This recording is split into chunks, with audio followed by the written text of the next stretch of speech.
بسم اللہ الرحمن الرحیم۔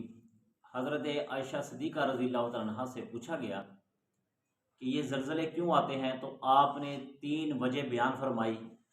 سب سے پہلا وجہ یہ فرمائی کہ جب لوگ زنا کو مباح سمجھنے لگیں، یعنی کہ ایک معمولی سا، یعنی کہ اللہ کا عذاب نہیں سمجھتے، خوف اور دل میں کوئی ڈر نہیں ہے۔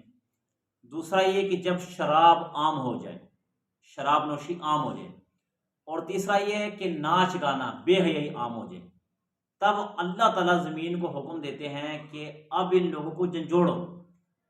جو مومن ہے یہ زلزلہ ان کے لیے رحمت ہے، کیوں کہ اس سے وہ نصیحت حاصل کرتے ہیں اور توبہ کر لیتے ہیں، اور جو نافرمان ہیں ان کے لیے عذاب ہے کہ اس میں وہ مبتلا ہو جاتے ہیں۔ آج یہ تینوں کے چیزیں ہمارے اندر پائی جاتی ہیں۔ نمبر 1 زنا کو ہم بالکل مباح سمجھتے ہیں، یعنی کہ اس کو بڑا گناہ سمجھتے نہیں ہیں، اس کو معمولی سی بس ایک چھوٹی سی مشغلہ سمجھتے ہیں۔ دوسرا یہ کہ شراب تو آج کل ایک شغل بنا دیا گیا کہ جب کوئی شادی بیاہ ہو تو کہتے ہیں شراب کیوں پی؟ شغل لگانے کے لیے، بس صرف ایک شغل کے طور پہ پی تھی۔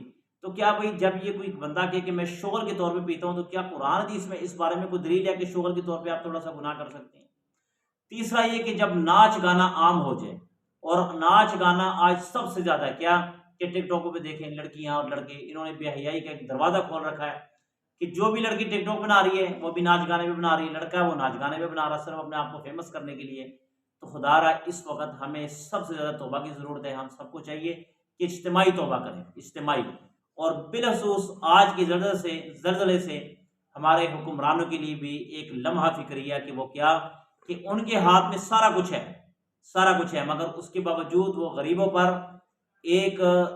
غریبوں کے ساتھ یعنی کہ بہت بڑا ظلم ہو رہا ہے کہ جن کو 2 وقت کا کھانا میسر نہیں تھا، اب وہ 1 وقت کے کھانے پہ آ گئے ہیں کہ اتنا کھانے پینے کی اشیاء مہنگی کر دی۔ تو خدا را اپنے گریبانوں میں جھانکے اور یہ سوچے کہ اگر یہ زلزلہ آ گیا اور ہم ایوان بالا میں بیٹھے ہو، تو اگر ہم نیچے آ گئے اس ملبے تلے مر گئے تو اللہ کو کیا جواب دیں گے اس غریب عوام پہ جو ہم ظلم کر رہے ہیں۔